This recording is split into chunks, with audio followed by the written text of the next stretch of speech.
আব্বা জানে না সেই নবী কোন নবী গো? যে নবী আমার বলে আমি আমিনার গর্ভের মধ্যে ছিলাম, আর আল্লাহর আরশে আল্লাহর কাছে কুদরতি হাতের কলম চলতেছিল। আমি আমিনার পেট থেকে সে আল্লাহর কুদরতি হাতের কলমের শব্দখানা শুনতে পেতাম। সুবহানাল্লাহ। নবী তো ওনারই নাম। যে নবী বলে কবরস্থানের ওপরে নবী চলে যায়, কবরের তলাকার খবর আমার নবী বলে দেয়। নবী তো ওনারই নাম, যিনি মিরাজের রাত্রিতে আল্লাহর নৈকট্য হাসিল করার জন্য ওই রকম ভাবে আল্লাহর আরশে গেলেন। আল্লাহর নবী বলেছিলেন আমি ওই রকম ভাবে আল্লাহর আরশে যখন মিরাজের রাত্রিতে গিয়েছিলাম, আমার একটা হাবশী দেশের বেলাল কৃতদাস গোলাম হযরতে বেলাল তাহাজ্জুদের নামাজ পড়ার জন্য ওযু আনতে চলে গেল। সেই পায়ের শব্দখানা আমি আল্লাহর আরশ থেকে শুনেছিলাম।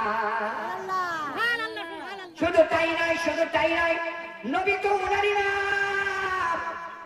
যে নবীকে দাওয়াত দেওয়ার পরে ওই রকম ভাবে হযরতে জাবেরের বাড়িতে মাত্র 2 কিলো 45 গ্রাম জবের আটা, জোরে বলো সুবহানাল্লাহ। কত বললাম?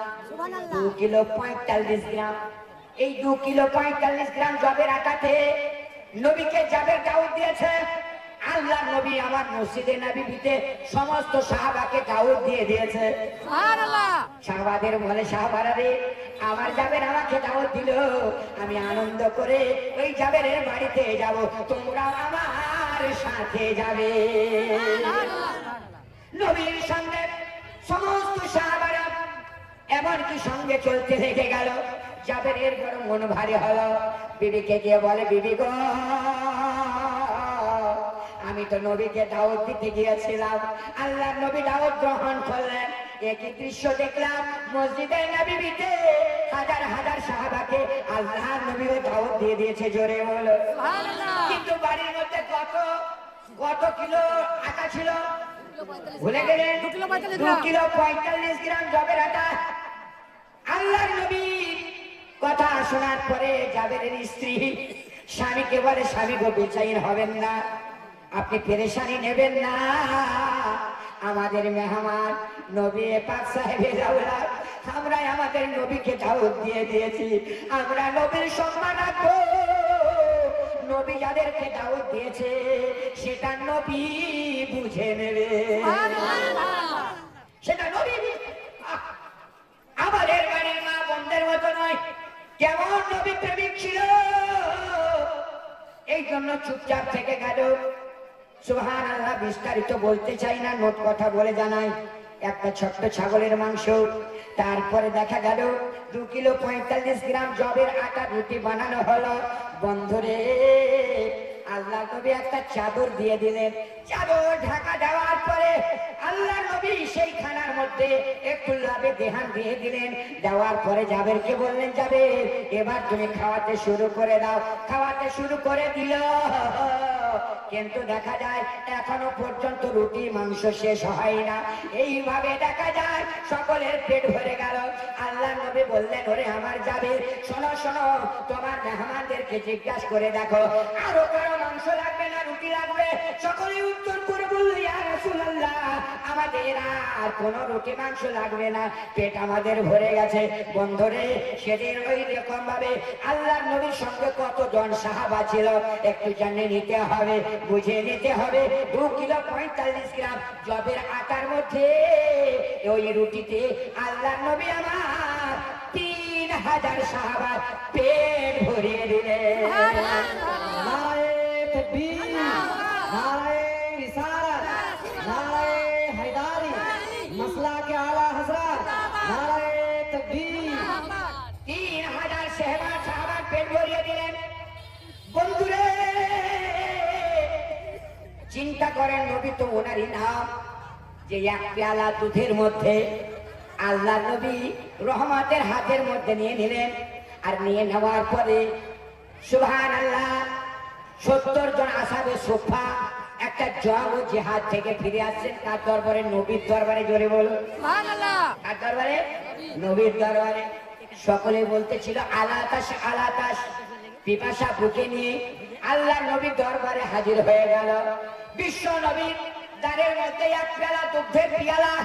আল্লাহ নবী মা আয়েশাকে বললেন, আয়েশা দাও দাও, বাড়ির মধ্যে কোনো খাবার থাকে তো দাও। 70 জন আসহাবে সুফা এসেছে, তাদেরকে কিছু খেতে দিতে হবে। মা আয়েশা সিদ্দিকা উম্মাহাতুল মুমিনিন বললেন, ইয়া রাসূলুল্লাহ, বাড়ির মধ্যে এক পেয়ালা দুধ ছাড়া আর কোনো খাবার না। আল্লাহ নবী বললেন, আয়েশা ওই দুধের পেয়ালাটা দিয়ে দাও। এক পেয়ালা দুধের পেয়ালা নবী আমার রহমতের হাতে নিয়ে নিলেন। ওই রকম 70 জন আসহাবে সুফার মুখের মধ্যে লাগাতে লাগলেন। লাগাতে লাগাতে এক এক করে সকলের পেট ভরে গেল। লাস্টে এক সাহাবা আছে, তার সাথে সাথে আবু হুরায়রা রাদিয়াল্লাহু তাআলা আনহু, এনাকে বললেন, এ আবু হুরায়রা তুমি পান করো। এই রকম আবু হুরায়রা পান করতে লেগে গেল। পান করতে করতে আবু হুরায়রা থেমে যায়। আল্লাহর নবী বলছে, ইসরাবাল্লাহ তুমি করো কি আরো বেশি করে পান করো। এই কথা যখন বলে দেয়, আবু হুরায়রা বলে, নবী গো, এক পেয়ালা দুধের মধ্যে যতই আমি দুগ্ধ পান করেছি, ইয়া রাসূলুল্লাহ, আর পেটের মধ্যে কোনো জায়গা নাই, আমি আর পান করতে পারবো না। এই রকম ভাবে রহমতের নবী আমার এক পেয়ালা দুধের মধ্যে 70 জন আসহাবে সুফার পেট ভরিয়ে দেয়।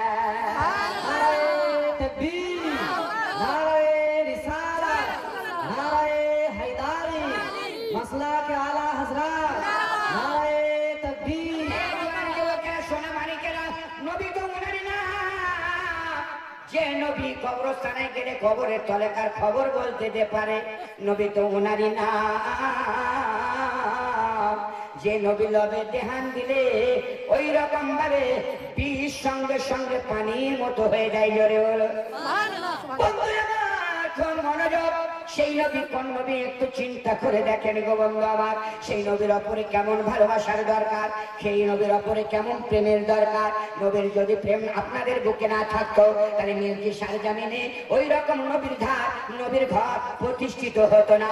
নবীর মেহমানরা এইরকম ভাবে আজ ফুলের চাঙ্গারি রূপে স্টেজের মধ্যে বসেও থাকতো না। আজকে মিল্কি গ্রামের বড় গৌরব, আজকে আমার ছাত্র আক্তারুল কাদরি আক্তার এবং মোহন, এরা আমার ছাত্র আছে। ধুলো বলে একটা ছেলে ছিল, সেও আমার ছাত্র ছিল। বাবা কোনো কারণে পড়া থেকে অ্যাবসেন্ট হয়ে গেল। বন্ধু আমার তাদেরকে পড়তে গিয়েছে উত্তরপ্রদেশে, তাদেরকে পড়তে হয়েছে বিভিন্ন জায়গাতে। আজকে মিল্কি অত্র এলাকার মানুষকে আর দূরে যেতে হবে না, কারণ মিল্কি গ্রামে সেই নবীর বাগিচা হয়ে গেছে।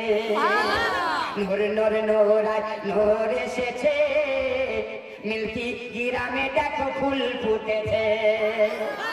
একটা হাতুড়ি হবে না? প্রেমে হাতুড়ি হবে না? নোরে নোরে নোরায় নোর এসেছে, মিল্কি গ্রামে দেখো ফুল ফুটেছে। আয় আয় কে দেখবি, আয় আয় কে দেখবি নূরের মেলা, মায়া মিনার কোলে দোলে কামলিওয়ালা। নোরে নোরে নোরায় নোর এসেছে, মিল্কি গ্রামে দেখো ফুল ফুটেছে। ঠিক কিনা? এদের কদর কত সুন্দর জানেন? অনেকে এনাদেরকে হয়তো খাওয়ায়, হয়তো কিছু দানও করে। আজ এই গ্রামের মাঝে তাদের সুবহানাল্লাহ শিক্ষার বন্ধ ব্যবস্থা করা হয়েছে। আল্লাহর কসম করে বলি বাবা, যে পথে এরা যায় সেই পথটা আল্লাহর ফেরেশতা পরিষ্কার করে দেয়। জোরে বলো। কোন কবরস্থানে যদি এরা উঠে যায়, 40 দিনের আযাবকে আমার আল্লাহ পাক কবর থেকে উঠিয়ে নেয়। এটা আপনাদের কিছু দেখছেন মেহমানে রাসূল বসে। তাই আমি বলতে চলেছিলাম, এদেরকে ভালোবাসবেন, আলেম ওলামাকে ভালোবাসবেন।